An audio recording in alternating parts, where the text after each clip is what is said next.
Demand for real Christmas trees is on the rise, and industry standouts were recognized during the Great Lakes Expo. I'm Janelle Brose, and this is Farm News 5. Farm News 5 is brought to you by Ford. It's been a big year for real Christmas tree sales as demand continues to increase for a taste of the great outdoors indoors. This is our 38th year for selling trees on the farm, and I think that there has not been any 2 years in which the second year was less than the previous year. And I think this year we are going to be up again, maybe another 12-15%. I'm not sure if that's COVID related or if it is a lot of first-time people who came last year who came back this year. Our resales have been over the top. I think we have at this point sold in excess of 600 trees, and I don't think there's any more than a half dozen at most left in the barn, and we're some 10 days or more before Christmas yet. We have a few swags and other centerpieces that we continue to make, but we have sold about everything that we could make and what we could purchase from other suppliers, because we simply could not make enough of that greenery, and that means garland and wreaths and swags and other kinds of door pots and things of that sort, or porch pots I should say. We just sell them all. Supply chain issues and summer wildfires out west have made it hard to get a real tree in some areas, but not here in Michigan. Our state is the third largest producer of Christmas trees, supplying roughly 1.7 million trees every single year. However, prices have gone up. We've had to increase prices a little bit because the cost of nearly everything that we do, from fuel to labor to fertilizer to herbicides to insecticides, all of those have increased, and so we've had to pass that on at a very modest, maybe a couple of percent, but it's just a part of keeping up with the expenditures that we put out in order to make the place work. We have not noticed any reluctance at all to that. There seems to be an acceptance that, well, food costs more, gasoline costs more, propane costs more, clothing costs more, shoes cost more, so it's only normal that we expect that 3 or 4 or 5% increase to occur. I don't like it, but it seems to be a fact of life. While things are looking up at Tannenbaum Farms, there is one challenge that lies ahead. How are we going to provide enough trees if the growth rate that we have experienced continues over the next several years? We have more land, but all of our land is not suitable for growing Christmas trees. Up next, we catch up with Michigan Vegetable Council's annual Master Farmer honorees. There's torque. Then there's 1,050 pound-feet of available best-in-class torque. There's towing.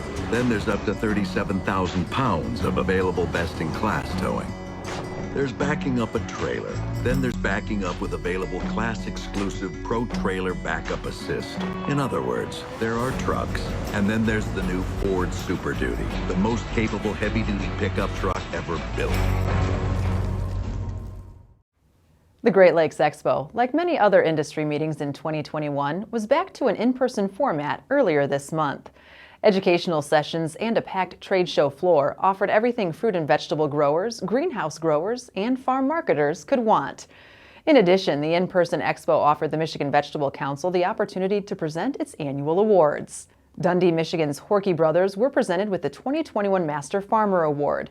Brothers Doug and Travis Horke, along with their father, uncle, and many other family members, grow potatoes, sweet corn, bell peppers, cabbage, pumpkins, and hard squash on nearly 1,000 acres in southeast Michigan. Well, I've known the Horkes for a long time. The original Horke brothers, George and Carl, I've known from way back. It's been impressive to me and interesting to see George's sons, Travis and Doug, take on the lead in running the business in more recent times. I think to be successful in these times, you got to grow the crops that the market demands, and I think the Horkes have done a good job of adjusting the mix and acreage of crops to do this. They also understand the importance of research and education. For many years, they've been cooperators with MSU researchers and extension educators. The Master Farmer Associate Award was presented to Gerber Development Manager Todd DeKreiger. This award recognizes an individual who, while not directly involved in farming, has had a significant impact on the well-being of the vegetable industry in Michigan. I think he's had a tremendous impact on the industry and our farm. He'll think things through right. It's not a pie in the sky thing. It's very practical lots of times. We worked on sprayer projects, we worked on insecticide projects or insect projects, disease projects. We worked on a number of them with Todd.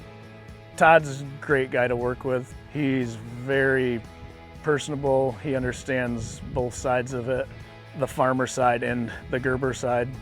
Coming up, we'll introduce you to the Hort Society's Distinguished Service Award recipients. At Farm Bureau Insurance, the experience you get with our local trusted advisors is different. From financial security to a helping hand, Farm Bureau understands the experience matters. Find an agent who can protect what matters to you. 2021 Horticulture Society Distinguished Service Awards were presented during the GL Expo. Grape and cherry grower Ed Oxley and the late Larry Goot, a former professor and tree fruit entomologist at Michigan State University, were recognized with the annual award for their dedicated service toward improvement of the Michigan fruit industry. In life, every once in a while, you meet one of those rare individuals who is dedicated to making the world a better place. We recruited Larry to Michigan in 1997 to work with Michigan's tree fruit team at Michigan State University with a focus on mating disruption. He was key to our IPM programs and a tremendous addition to our fruit team. Larry made tremendous research contributions at MSU's tree fruit entomologists as we face new and old pests in the field. He had a unique ability to break research down for growers so they could understand the importance of conditions that would impact pest pressure and treatments. Ed's been elected by his fellow growers as delegate and director to our board. Multiple terms he served, and so I've worked with him closely on policies and procedures. So by far the most important grower that we've got. Been involved with researchers and spray reps as far as pesticide, getting the new and improved materials to use.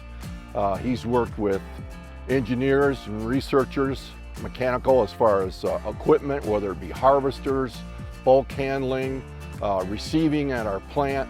There isn't anything Ed couldn't take into his shop, rebuild, modify, and make better. He's just led us in those areas. Ed's also been involved with any kind of legislative deals in ag, whether it be one of the commodities that he works for or just ag industry, period. View the complete award recipient profiles on the Michigan Farm Bureau YouTube channel. For more news and videos, visit MichiganFarmNews.com or the Michigan Farm Bureau channel on YouTube. With Farm News 5, I'm Janelle Brose. Have a great week of farming.